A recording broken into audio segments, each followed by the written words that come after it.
Okay hello students, welcome back to this YouTube channel let's learn with Rajni sir classes. तो कैसे हैं आप सभी? मस्त और बढ़िया होंगे। आज के एक नए लेक्चर में आपका बहुत बहुत स्वागत है और काफी इंटरेस्टिंग लेक्चर आज का मेरे भाई होने वाला है, काफी मजा आने वाला है। आज हम लोग इस लेक्चर में क्या बात करने वाले हैं, कुछ इंपॉर्टेंट क्वेश्चन की। अब तक जो भी हमने पढ़ा, अब तक पढ़ा, हमने 3 लेक्चर पढ़ चुका, ये 4th लेक्चर है मेरे भाई। इसमें अपन क्या करेंगे, कुछ क्वेश्चंस को सॉल्व करने वाला है। पहले ये एक स्लाइड है जो आपको इंपॉर्टेंट कॉन्सेप्ट की स्लाइड है, आपको आना ही चाहिए, आपके बेसिक नॉलेज के लिए मैं चीजें बना रखा हूं। ठीक है मेरे भाई, सबसे पहली बात पॉइंट नंबर 1 समझना कि कहीं पे अगर आप ये डेल का सिंबल देख रहे हो ना, ये जो ट्राइंगल का सिंबल देख रहे हो ना, ये जो ट्राइंगल का आप सिंबल देख रहे हो मेरे भाई, इसका यूज अपन करते हैं लार्ज चेंज के लिए। समझो मैं क्या बोल रहा हूं। कहीं पे मैं अगर आपसे आज के बाद ट्राइंगल लिखता हूं इस चैप्टर में, कहीं पे भी देखना अगर आपने सर ट्राइंगल जैसा सिंबल का यूज किया मेरे भाई, तो समझ जाना कि सर इसका मतलब यहां पे लार्ज चेंज की बात हो रही है। दैट मींस एवरेज चेंज में होता था ये। ठीक है, जब अपन लोग एवरेज रेट निकालेंगे मेरे भाई, तो इस शेप का, इस सिंबल का, इस ट्राइंगल का, डेल का यूज करने वाले हैं। ठीक है, बट ये जो स्मॉल डी है मेरे भाई, इसका यूज कहां करते हैं? अगर आप लोग देखेंगे कि जब मैं कहीं पे भी मैं ट्राइंगल का यूज किया, कहीं पे मैं डी का यूज किया, तो ये बात आपको उस दिन पूछना ही नहीं रहेगा। आपको पहले से ये माइंड में भर रहा हूं कि मैं डेल्टा, दैट मींस ट्राइंगल का यूज मैं करने वाला हूं फॉर लार्ज चेंज कंसंट्रेशन के लिए। जब मैं एवरेज रेट निकालूंगा तो मैं उसका यूज करूंगा। ओके मेरे भाई, जब मैं ये स्मॉल डी का यूज करूंगा तो समझ जाना इसका मतलब स्मॉल चेंज हो रहा है। इंस्टेंटेनियस रेट निकालने के लिए, अगर इंस्टेंटेनियस रेट निकालना है मेरे भाई, तो डी का यूज करूंगा मैं। समझ गए? ट्राइंगल का यूज कहां पे कर रहा हूं? ट्राइंगल सिंबल का। और इस डी सिंबल का यूज कहां पे कर रहा हूं? स्मॉल चेंज कंसंट्रेशन के लिए मैं इसका यूज करूंगा, लार्ज चेंज के लिए मैं इसका यूज करूंगा। ठीक है, चलो बस आप इतना माइंड में रखो, large change that means average rate, और इसके लिए अपन लोग लगाएंगे triangle, and D for small change that means instantaneous rate. चलो नेक्स्ट, जो रेट ऑफ रिएक्शन है ये ऑलवेज मेरे भाई पॉजिटिव होता है। रेट ऑफ रिएक्शन, किसी भी रिएक्शन का जो रेट होता है वो हमेशा पॉजिटिव ही रहता है। अगर आप कहीं माइनस या प्लस देख रहे हो तो only for indication, only for indication होता है। वो इंडिकेट करता है अगर किसी के आगे मेरे भाई माइनस है, अगर किसी के आगे माइनस है, दैट मींस समझ जाना कि इसकी कंसंट्रेशन डिक्रीज होती हुई अपीयर होगी। समझ रहे हो? माइनस सिर्फ इतना इंडिकेट करता है कि decrease in concentration, and plus इतना इंडिकेट करता है इंक्रीज इन कंसंट्रेशन। समझ गए? तो यानी कि ओवरऑल समझो कि rate of reaction is always positive. Rate of reaction is always positive, only minus sign is indication for decrease in concentration, and plus sign या plus symbol is represent only increase in concentration। Sir notes दिखाइए कहां पे आपने ये चीजें लिखा है। ये देखो, द माइनस साइन, समझना ध्यान से, the minus sign indicates decrease of concentration. मिला आपको? माइनस साइन क्या इंडिकेट करता है? Decrease of concentration. समय के साथ साथ रिएक्टेंट का कंसंट्रेशन मेरे भाई घटता है, तो हम लोग रिएक्टेंट की कंसंट्रेशन को माइनस से रिप्रेजेंट कर रहे थे, इंडिकेट कर रहे थे कल की क्लास में। ठीक है, जो पॉजिटिव साइन होता है वो इंडिकेट करता है मेरे भाई इंक्रीज ऑफ कंसंट्रेशन। मेरे बात को समझना, टाइम के साथ साथ जैसे जैसे टाइम गुजरता जाएगा वैसे वैसे प्रोडक्ट का कंसंट्रेशन बढ़ता जाता है। 2 मिनट पर कुछ और प्रोडक्ट था, 5 मिनट गुजरने के बाद कुछ और प्रोडक्ट बढ़ता दिखाई देगा। जैसे जैसे टाइम गुजरता जाएगा प्रोडक्ट विल भी बढ़ता जाएगा। मेरे भाई प्रोडक्ट जब बढ़ता जा रहा है तो उसके कंसंट्रेशन को अपन लोग पॉजिटिव से रिप्रेजेंट करें, इंडिकेट करेंगे। समझ में आ गया? चलो उसके बाद सर आप थर्ड पॉइंट में क्या बता रहे हो? अगर मेरे भाई एक्वस सॉल्यूशन है ना, अगर कोई आपके पास एक्वस सॉल्यूशन है तो आप उसका रेट ऑफ रिएक्शन एक्सप्रेस नहीं कर पाएंगे। ठीक है, एक्वस सॉल्यूशन का रेट ऑफ रिएक्शन को हम एक्सप्रेस नहीं कर पाएंगे in term of change of concentration. बात को समझो मैं क्या बोल रहा हूं।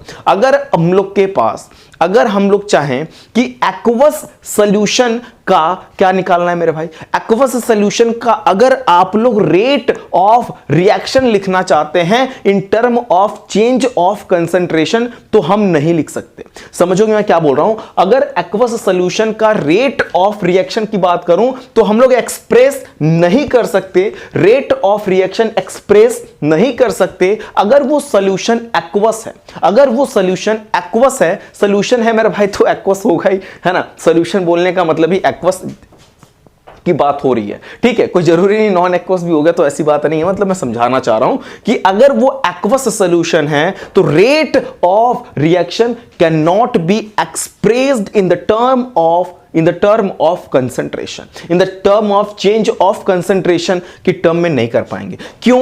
क्योंकि मेरे भाई change will be very small, बहुत कम चेंज होता है, उसको नेग्लिजिबल मान लेते हैं कि चेंज ही ना हुआ हो, ऐसा होता है। चेंज बहुत ही नेग्लिजिबल होता है, चेंज बहुत ही मतलब एकदम बहुत ही स्मॉल होगा, ऐसे बोलो एकदम कम चेंज होगा, तो तुम क्या उसको एक्सप्रेस करोगे चेंज ऑफ कंसंट्रेशन के टर्म में? समझ में आ रहा है क्या मैं बोलना चाहता हूं कि अगर एक्वस सॉल्यूशन है मेरे भाई, एक्वस सॉल्यूशन का रेट ऑफ रिएक्शन आप नहीं लिख सकते, एक्वस सॉल्यूशन का रेट ऑफ रिएक्शन को नहीं लिख सकते किसकी टर्म में, चेंज ऑफ कंसंट्रेशन की टर्म में। पता है क्यों? क्योंकि उसका जो चेंजेस होगा वो बहुत कम होगा, नेग्लिजिबल होता है, ना के बराबर ही रहता उसमें चेंजेस, इस वजह से हम लोग क्या कर पाएंगे, एक्सप्रेस नहीं कर पाएंगे। सर एक क्वेश्चन आपने बोला कि व्हाट इज द सिग्निफिकेंस, क्या सिग्निफिकेंस, मेरी बात को समझो, किसके किसके बीच में, concentration of product and time. अच्छा ये बताइए सर कि अगर आप कंसंट्रेशन ऑफ प्रोडक्ट और टाइम के बीच में अगर एक ग्राफ प्लॉट करें तो क्या होगा? ये देखो कंसंट्रेशन ऑफ प्रोडक्ट है, इधर टाइम है, जीरो से स्टार्ट होता है, प्रोडक्ट हमेशा जीरो से स्टार्ट होता है, जैसे जैसे देखो जीरो से जीरो रहा होगा, टाइम जीरो पे product will be also zero, जैसे जैसे टाइम गुजरता जाएगा प्रोडक्ट मेरे भाई बढ़ता जाता है। आपको यह बात पता है कि नहीं? पता है कि नहीं मैं क्या बोलना चाहता हूं, समझो। प्रोडक्ट जब टाइम जीरो रहा होगा तो प्रोडक्ट भी जीरो रहा होगा। मैं क्या बोलना चाहता हूं, मैं अगर रिएक्टेंट का बात करता तो मैं ग्राफ मेरे भाई कुछ ऐसा प्लॉट करता, लगभग ऐसे। सुनो, टाइम के साथ साथ कंसंट्रेशन ऑफ रिएक्टेंट डिक्रीज होता है, लेकिन टाइम के साथ साथ कंसंट्रेशन ऑफ प्रोडक्ट जो होता है वो इंक्रीज होता है। क्या बोल रहा हूं, टाइम के साथ साथ concentration of product will be increases. Point देखो यहां पे, the concentration of product always goes on increasing. क्या समझ में आ रहा है?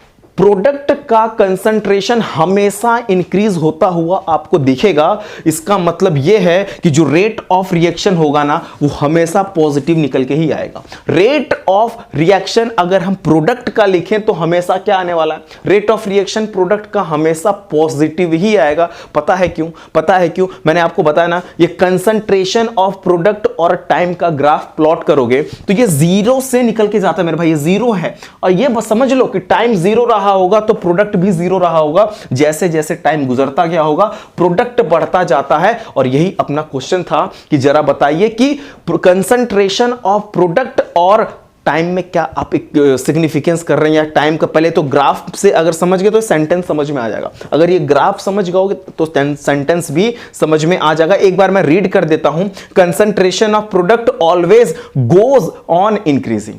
प्रोडक्ट का कंसंट्रेशन हमेशा बढ़ता हुआ आपको दिखने वाला है। इसका मतलब क्या है मेरे भाई कि rate of reaction always comes out positive. जब हमेशा रेट ऑफ रिएक्शन बढ़ता है तो रेट ऑफ रिएक्शन को हम लोग क्या करेंगे, पॉजिटिव में ही तो निकल के आएगा।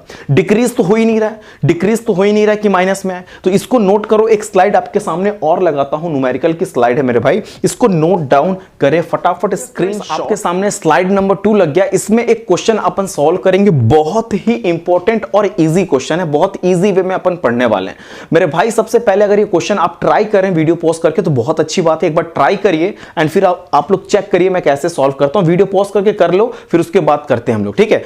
यस कर लिया आपने, वेरी गुड। चलो मेरे भाई बात को समझो मैं कैसे लगाता हूं। देखो क्वेश्चन बोल रहा है कि इन गिवन रिएक्शन, एक आपके पास रिएक्शन है H2 प्लस Cl2 से 2HCl बना, जिसमें rate of disappearance of chlorine दिया है। डिसअपीयरेंस ऑफ क्लोरीन का रेट कितना मेरे भाई दिया है? Rate of disappearance of chlorine दिया है 2.5 into 10⁻³ mole litre inverse second inverse. Side में नहीं दिख रहा, ध्यान से समझ लेना, यहां पे रेट की यूनिट लिखी है mole litre inverse second inverse, ठीक है, mole litre inverse second inverse.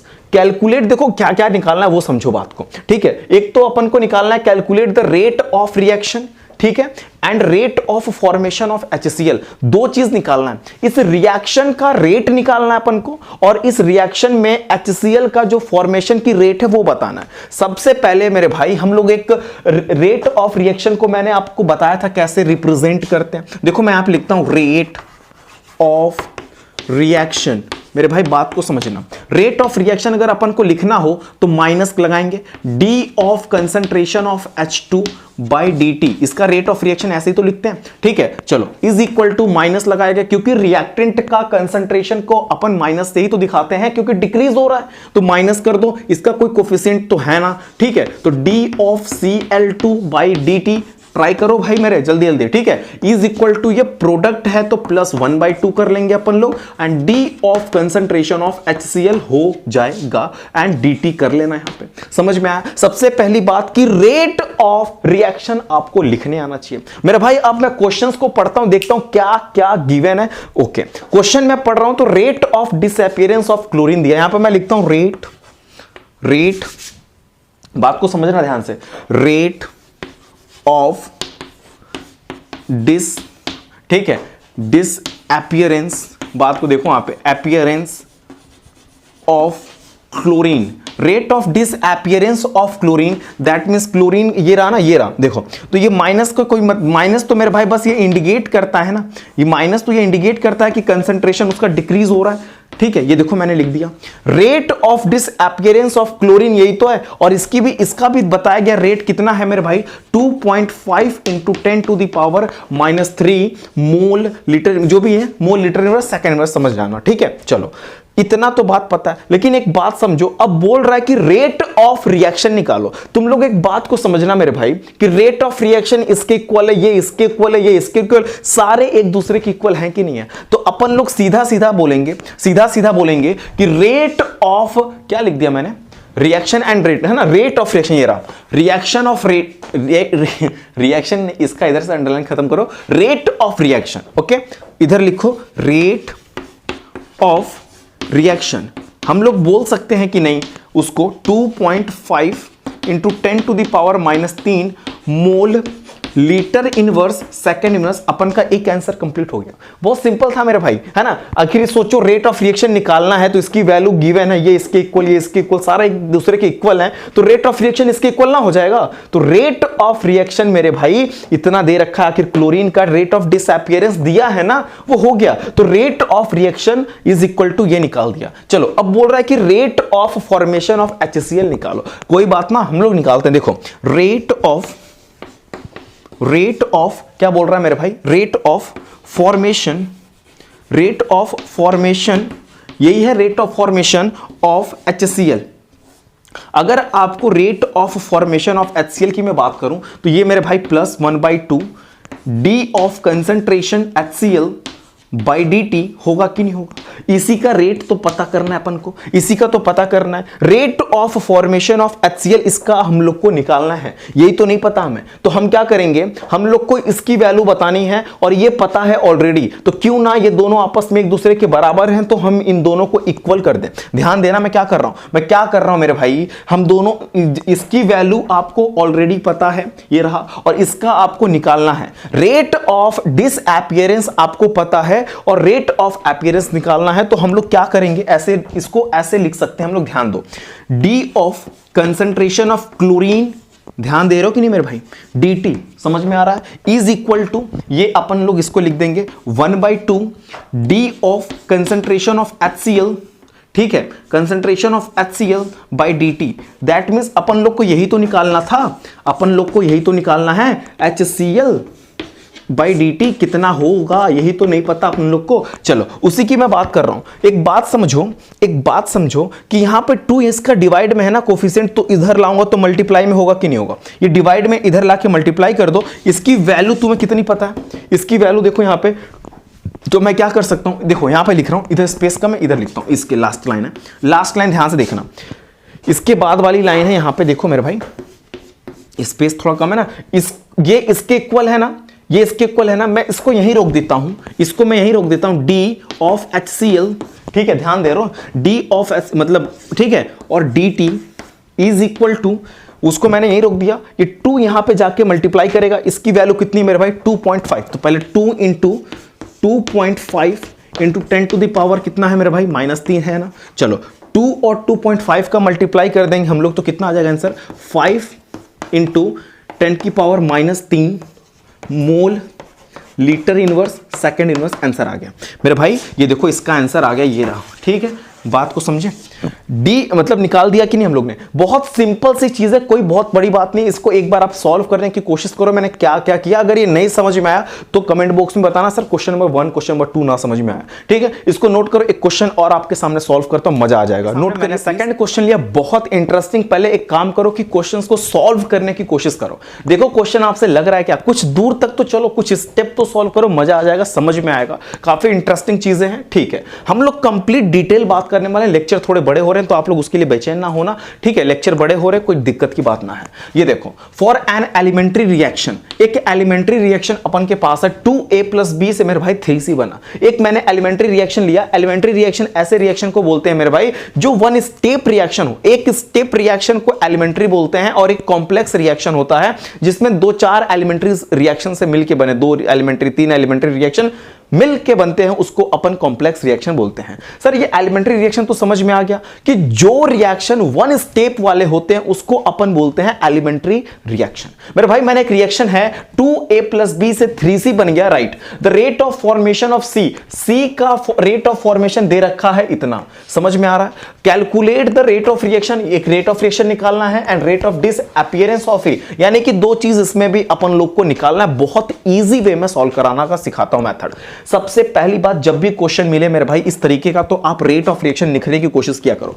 ये देखो मैं रेट ऑफ रिएक्शन कैसे लिखता हूं, ध्यान देना मेरे भाई। रेट ऑफ रिएक्शन अगर आप लिखने की इच्छा हो तो ये देखो आपके पास 2a + b है ना, यहां पे लिख देता हूं मैं, 2a + b से मेरे भाई 3c बना था ना, तो इसको अपन लिखेंगे ना -1/2, ऐसा करता हूं कि नहीं, D of concentration of a by D T. अब ये ना समझ में आया तो इसका मतलब आपने लेक्चर 1-2 ना देखा हो, ठीक है। ये जो कोफिशिएंट होता है उसको अपॉन में करते हैं, रिएक्टेंट होने की वजह से माइनस में करेंगे, इसका डी ऑफ कंसंट्रेशन ऑफ ए, ये स्क्वायर ब्रैकेट मेरे भाई मोलर कंसंट्रेशन को रिप्रेजेंट करता है, और टी टाइम है यहां पे, इज इक्वल टू -1/, इसमें तो नहीं कोई कोफिशिएंट है, ठीक है, minus D of concentration of B upon D T. हो रहा है कि नहीं हो रहा है, yes sir, is equal to plus ये 3c है ना मेरे भाई, तो +1/3 D concentration of c by D T. हो गया कि नहीं हो गया। सबसे पहले आप लोगों को रेट ऑफ रिएक्शन लिखने आना चाहिए। कैसे, how to represent rate of reaction मैंने दिखा दिया।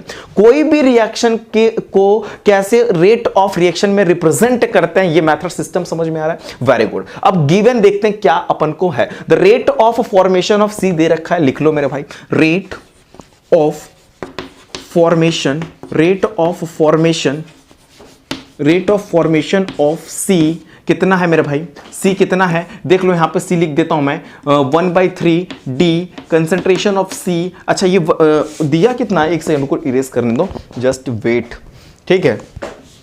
हाँ कितना दिया मेरे भाई, D concentration of C by D T कितना अपन के पास है, ठीक है, कितना है अपन लोग के पास 1.3 इंटू 10 टू द पावर -4 है कि नहीं है, mole litre inverse second inverse. ये अपन लोग के पास रेट ऑफ फॉर्मेशन ऑफ सी है, लेकिन हम लोग को रेट ऑफ रिएक्शन निकालना है ना, तो रेट ऑफ रिएक्शन हम लोग इससे निकाल सकते हैं, कोई दिक्कत की बात नहीं है। हम लोग लिखेंगे यहां पे rate of reaction is equal to, rate of reaction is equal to कितना है मेरे भाई, +1/3 इंटू, ये देखो इसकी ये है ना, रेट ऑफ रिएक्शन निकालना है तो D concentration of C by dt निकालना है आपको, तो 1/3 इंटू कितना मेरे भाई है, कितना दे रखा है 1 पॉइंट, कितना दिया है इसका रेट ऑफ डिसअपियरेंस, नहीं रेट ऑफ फॉर्मेशन दिया है ना, rate of formation of C कितना दिया है 1.3 इंटू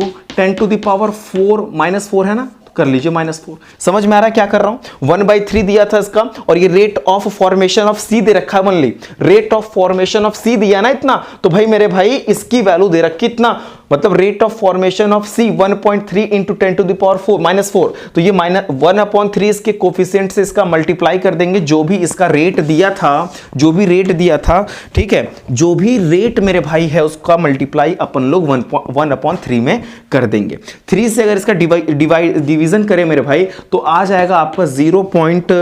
कितना आ सकता है 0.4 लिख सकते हैं यहाँ पे, 0.433 हो सकता है, ठीक है, कटेगा तो आ जाएगा, इंटू 10⁻⁴ हो सकता है। इसको अपन एक पॉइंट किधर शिफ्ट कर दें अगर, तो कैसा हो सकता है 4.33 इंटू 10⁻⁻5 लिख सकते हैं कि नहीं लिख सकते हैं। अरे भाई पॉइंट को हमने शिफ्ट किया, थोड़ा मैथ आना चाहिए आप लोग को, और कोई बात ना है, mole litre inverse second inverse कर लेना, ठीक है। रेट ऑफ रिएक्शन तो सर आपने निकाल दिया कि 4.33 into 10⁻⁻5 mole litre inverse second inverse. Rate of disappearance of A भी तो निकालना है, तो ये मेरे भाई यही तो निकालना है, रेट ऑफ डिसअपियरेंस ऑफ ए, यही चीज निकालना है आपको, ठीक है। और ये आपको गिवन है ऑलरेडी, ये आपको गिवन है ऑलरेडी, इन दोनों को अपन इक्वल कर लेते हैं, ठीक है। रेट ऑफ डिसअपियरेंस ऑफ ए निकालना है, लिख लो यहां पर स्टेटमेंट, रेट ऑफ पूरा लिखना आप लोग, लिख लेना यहां पे, रेट ऑफ डिसअपियरेंस ऑफ ए, मैं लिख देता हूं डायरेक्ट यहां पे कि -1, माइनस नहीं, माइनस बस रिप्रेजेंट करता है ना मेरे भाई कि ये क्या है, डिक्रीज कंसंट्रेशन को रिप्रेजेंट करता है, उसके लिए बेचैन ना हो जाना कि सर कहां गया माइनस, ओनली माइनस रिप्रेजेंटेशन के लिए होता है। इसको अपन बराबर कर देंगे equal to 1/3 D concentration of C by dt, हो सकता है कि नहीं हो सकता, बोलो मेरे भाई। ये 2 यहां पे डिवाइड में है, इधर जाएगा तो मल्टीप्लाई हो सकता है कि नहीं, ये 2 यहां पे डिवाइड में, इधर जाएगा मल्टीप्लाई, अपन यानी कि 2 को यहां शिफ्ट कर देते हैं, यहां से 2 को इरेज कर दो, यही आपको निकालना है। इसकी वैल्यू कितनी है मेरे भाई, इसको अगर मैं आगे बढ़ाना चाहूं, इसको मैं अगर आगे बढ़ाना चाहूं, D of concentration of A by dt तो निकालना है आपको। ये 2 इसका जो कोफिशिएंट था यहां डिवीजन में था, यहां मल्टीप्लाई हो गया, दैट मींस 2/3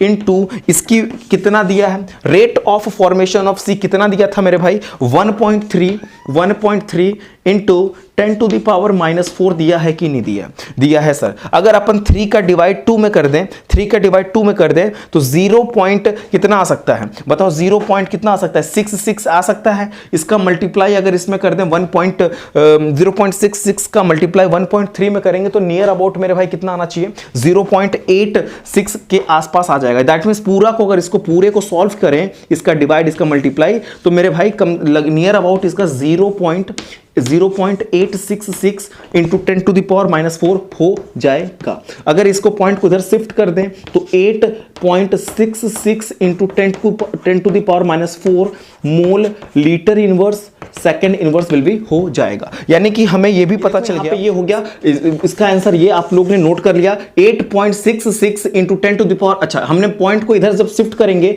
तो ये मेरे भाई यहाँ पे 10⁻⁴ ना होकर 10 कितना हो जाएगा 5 होगा ना, -5। समझ में आ रहा है, समझ में आ रहा है क्या बोलना चाह रहा हूं। अरे भाई 0.866 इंटू 10⁻⁴ था ना, जब आप ये पॉइंट को शिफ्ट किया यहां पे तो 8.66 इंटू 10⁻⁵ हो जाएगा। समझ गए, इसमें पूरा मैंने सर्कल कर दिया, बेचैन ना हो जाना, ठीक है। अच्छा 866 बार बार आ रहा है, हम 67 कर लो यहां पे, कोई दिक्कत की बात ना है। 8.666 कई सारे आ जाएंगे तो हम लोग उसको 8.67 कर देंगे तो कोई दिक्कत की बात नहीं है। अगर आप कैलकुलेटर से एक बार करके देखोगे, थोड़ा मैथमेटिक्स आपको आना चाहिए, डिवाइड मल्टीप्लाई, समझ में आ रहा है, बेसिक क्लियर हो। केमिस्ट्री तो ऊपर ही खत्म हो गया था मेरे भाई, केमिस्ट्री तो ऊपर ही खत्म हो गया था, मैथ चल रहा था, समझ में आ रहा है। इसको नोट करो, एक और स्लाइड, एक और क्वेश्चन आपके सामने लगाता हूं इजी वे में, ओके नोट करिए। लास्ट क्वेश्चन लगा, वीडियो थोड़ी बड़ी हो रही है इसलिए एक लास्ट क्वेश्चन करते हैं, फिर आगे आगे लेक्चर जैसे जैसे जाएगा आप लोगों को क्वेश्चन मिलता जाएगा। थोड़ा वीडियो बड़ा हो रहा है, कंप्लीट नॉलेज फुल डिटेल में बात कर रहे हैं, मतलब अगर आपने पूरा लेक्चर केमिकल काइनेटिक्स का देख लिया तो आपको कहीं बाहर जाने की जरूरत नहीं है। पूरा full to numerical question, proof, derivation सब कुछ हम लोग करने वाले हैं, थियरी, नोट्स जो भी चाहिए XYZ एवरीथिंग मिल जाएगा। अगर कुछ रह जाता है तो कमेंट बॉक्स में बता देना। समझ में आ रहा है? चलो मेरे भाई, सबसे पहली बात, सर आपने एक लास्ट क्वेश्चन में क्या लिया, शानदार लग रहा है क्वेश्चन। वैसे फॉर गिवन रिएक्शन रिएक्शन, एक रिएक्शन अपन के पास है 2N2O5 and 4NO2 plus O2, yes sir. The rate of reaction measured as, इसका रिएक्शन जब मेजर किया गया था, रेट ऑफ रिएक्शन, समझना बात को, जब del NO2 concentration of NO2 by del T का जब वो मेजर किया गया था रेट ऑफ रिएक्शन, तो कितना मिला था मेरे भाई, 1 × 10⁻³ मोल लीटर इनवर्स मिला। तो कैलकुलेट करिए rate of reaction in the term of N2O5। मैंने क्रीम लोगों को अंडरलाइन करा, उसी को देखना और कुछ ना देखना, कुछ ना देखना। रेट ऑफ रिएक्शन देखो, N2O5 का रेट ऑफ रिएक्शन इतना है, यस सर। तो क्या निकालना है, यही तो निकालना है। सबसे पहली बात मेरे भाई, आप लोगों को रेट ऑफ रिएक्शन लिखने तो आना चाहिए कि नहीं चाहिए। Rate of reaction, yes sir, equal to -1/2, क्योंकि मेरे भाई ये रिएक्टेंट है, रिएक्टेंट की कंसंट्रेशन समय के साथ साथ डिक्रीज होती है, अपन लोग माइनस लगाएंगे, कोफिशिएंट से डिवाइड देंगे, एंड डेल की बात हो रही है तो N2O5 लगा देना बाई डेल टी। हो गया कि नहीं हो गया, यस सर। इसको लिखना चाहे तो ये प्रोडक्ट है ना मेरे भाई, प्रोडक्ट को +1/4 कंसंट्रेशन है ना, ये तो करेंगे ना। इस बार थोड़ा सा चेंज किया इसने, डी ना लगाया, यहां पे लार्ज चेंज की बात हो रही मेरे भाई। NO2 सर बाई क्या लगा रहे हो, डेल टी ले लो, ठीक है सर। ये इक्वल होगा, अपन इसको लिखने का जरूरत ही क्या है, इसकी तो जरूरत ही ना पड़ रही, हम लोग क्या जरूरत है उसको लिखने का, क्योंकि देख रहे हो इसका निकालना, इसका दे रखा है, समझ रहे हो। इस बार सिर्फ रेट ऑफ रिएक्शन निकालना था, इसका दे रखा ऑलरेडी। रेट ऑफ इसका तो मेजर किया गया था ना, इसी का तो मेजर किया गया। Del concentration of NO2 by del T, इसी का तो मेजर किया गया जब रेट ऑफ रिएक्शन, तो इतना आ रहा है। दैट मींस इसकी वैल्यू हमें पता है मेरे भाई, और इसकी निकालनी है। तो देखो मैं क्या करता हूं, ये देखो जादू करता हूं मैं, डेल N2O5, यस सर, क्या शानदार मजा आ रहा है लगाने में। ये देखो सर, ये यहां पे इसका डिवीजन में उधर, ये माइनस ना मेरे भाई, वो माइनस ना लेके जाना, वो रिप्रेजेंट कर रहा है कि रेट ऑफ रिएक्शन, जो रेट ऑफ रिएक्शन की नहीं बात कर रहे हैं, कंसेंट्रेशन डिक्रीज हो रहा है, उसको रिप्रेजेंट कर रहा है वो माइनस का ना कोई मतलब है यहां पे, ठीक है। हट एक लाइन और बढ़ जाता, लेकिन मैं सोच रहा हूं जब इतने में काम हो जाए तो क्या दिक्कत है, समझ में आ रहा है ना। ये माइनस लेके नहीं जा रहा मैं, ठीक है। अब ये 2 हो गया, ये 4 अपना था पहले से, इसकी वैल्यू मेरे भाई कितनी दी है, इसका रेट NO2 का कितना यहां पे मिला, 1 × 10⁻³ है कि नहीं, ये मल्टीप्लाई में है, समझ में आ रहा है, ठीक है सर। 1/2 होगा कि नहीं होगा, 1/2 होगा ना, 2 2 4 भाई। अब इतना भी मैथ नहीं आती क्या, हाँ, मेरे को जितना मैथ आती उतना लगा रहा हूं मैं, ठीक है। ज्यादा मैथ नहीं आती, लेकिन जितनी आती उतनी लगा रहा हूं मैं। 2/4 तो 1/2, 2 का डिवाइड अगर मैं 1 में दे दूं, समझो बात को, 2 का डिवाइड मैं 1 में दे दूं तो सर 0.5 आता है, सही बताना यार, सही कर रहा हूं। 0.5 × 10⁻³ मोल लीटर, मोल litre inverse second inverse. Sir इसको हम लोग ये भी तो कर सकते हैं, पॉइंट इधर शिफ्ट कर दें तो क्या होगा, 5 × 10⁻⁴ भी तो कर सकते हैं सर, क्यों नहीं बेटा, कर सकते हो ना। मोल लीटर इनवर्स सेकेंड इनवर्स, मेरे भाई हो गया ना। यानी कि ये किसकी वैल्यू निकली, अपना del N2O5, yes, upon del T. मजा आ गया ना, मजा आ गया कि नहीं, सॉल्व करके कितना इजी क्वेश्चन करा रहे हो सर। अरे भाई ये सब चीजें आएंगी तभी समझ में आने वाली है, बहुत ही इजी नहीं है, कॉन्सेप्चुअल क्वेश्चन है। समझ में आ गया तो मजा ही मजा है, नहीं आया तो सजा ही सजा है, ठीक है। इसको देख लो, एक रिएक्शन दिया था 2N2O5 4NO2 O2 बना दिया, यस सर। जब इसका रेट ऑफ रिएक्शन मेजर किया गया, इसका किया गया, तो कितना मिला मेरे भाई, 1 × 10⁻, इसका मिल गया इतना, और बोल रहा है इसका निकालो। क्या लॉलीपॉप वाला क्वेश्चन था, लेकिन थोड़ा कॉन्सेप्चुअल था। अगर आज समझ में आया तो वेरी गुड, नहीं आया तो कमेंट बॉक्स में बताना। ये क्वेश्चन नंबर 3, 4 जो भी था बता देना, फिर से सॉल्व करा दूंगा, ओके। अभी फिलहाल वीडियो में इतना ही रहने देते हैं, नेक्स्ट लेक्चर में जाओ, नया टॉपिक देखो, नए टॉपिक पे नया न्यूमेरिकल देखेंगे, मजा आ जाएगा, ओके। अगर आपको ये पूरी लेक्चर, पूरी वीडियो समझ में आए तो प्लीज चैनल को सब्सक्राइब जरूर करें, एंड वीडियो को शेयर करें, लाइक करें, and thank you for watching this video.